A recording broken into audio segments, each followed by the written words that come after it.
Hello, my dear students. I am Jay. Today I will teach you about perfect tense. So, I will write on the board the rules how to write, how to use perfect tense. So, let's go. Perfect. So perfect means in Bangla Ghotoman, and then rules that means niyom, subject, there will be verb, and then মূল ক্রিয়ার সাথে past participle, that means PB's past participle, সেখানে যোগ হবে en, n, ne, t, ed, d যোগ হবে, that means added en, n, ne, t, ed, d, and then object. An object, always time you remember that just, that means matro, and just now, এই মাত্র, recently, সম্প্রতি, lately, দেরিতে, yet, তবু, ever, কখনো, এবং মনে রাখতে হবে অ্যাডভার্ব হলেই সেটা প্রেজেন্ট পারফেক্ট হবে। সো আমরা নিয়মে চলে যাই। আমরা প্রেজেন্ট পারফেক্টে আমরা দেখব প্রেজেন্ট পারফেক্ট টেন্স মিন্স বর্তমান ঘটমান কাল। এখানে আমরা ইউজ করব হ্যাভ হ্যাজ, এবং বাংলা চেনার উপায় হচ্ছে এছি, এছো, এছেন। সেম পাস্টে যদি যাই আমরা পাস্ট পারফেক্ট টেন্সে আমরা দেখব ঘটমান অতীতকাল হ্যাড। এখানে হ্যাড আমাদেরকে অক্সিলারি ভার্ব হিসেবে ব্যবহার করতে হবে। এর বাংলা অবশ্যই জানতে হবে এ ছিল, এ ছিলে, এ ছিলেন।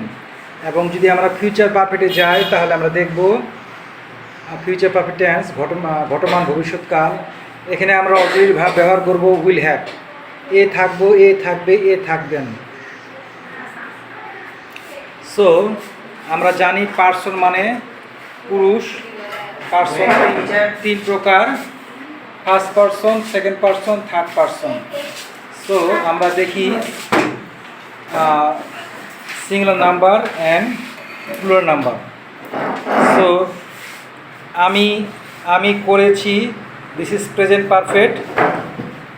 In English I have done. আমি করেছিলাম past perfect, that means I had done. এবং আমি করে থাকবো future perfect, that means I will have done. Same will go now plural number.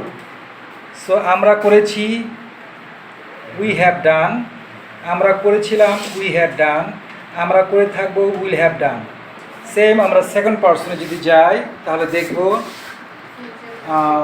মধ্যম পুরুষ, তুমি করেছো present perfect, you have done.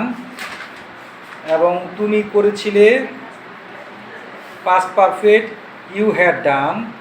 এবং তুমি করে থাকবে future perfect, you will have done. আর সিঙ্গুলার প্লুরাল দুটোর ক্ষেত্রে ইউ মানে তুমি এবং তোমরা। এবং থার্ড পার্সনে আমরা যদি যাই তাহলে আমরা দেখব থার্ড পার্সন, দ্যাট মিন্স নাম পুরুষ, তৃতীয় ব্যক্তি। সে করেছে প্রেজেন্ট পারফেক্ট, হি অথবা সি হ্যাজ ডান। সে করেছিল পাস্ট পারফেক্ট, হি অথবা সি হ্যাড ডান। এবং তারা করে থাকবে future perfect, he or she will have done. এবং এটা আমরা বহুবচন দেখব, দে উইল হ্যাভ ডান, তারা করেছে, দে হ্যাড ডান, তারা করেছিল, দে উইল হ্যাভ ডান, তারা করে থাকবে। তো আমাদেরকে অবশ্যই মনে রাখতে হবে পারফেক্ট টেন্সে অবশ্যই আমাদেরকে এই নিয়মগুলো মনে রাখার জন্য প্রেজেন্ট, পাস্ট, ফিউচার ফর্মগুলো অবশ্যই মনে রাখতে হবে। এবং আমি এক এক করে আপনাদের বা তোমাদের দেখিয়ে দেব। আপাতত আমি তোমাদেরকে অনুরোধ করছি, তোমরা কি বুঝেছো লেখাটা? তুমি বুঝেছো পারফেক্ট? গুড। আচ্ছা, তোমরা বুঝেছো মামনি? আচ্ছা, তুমি বুঝেছো? That's good. সো সবাই বলো bye bye. Bye bye, teacher. Yes, all the best. Bye bye.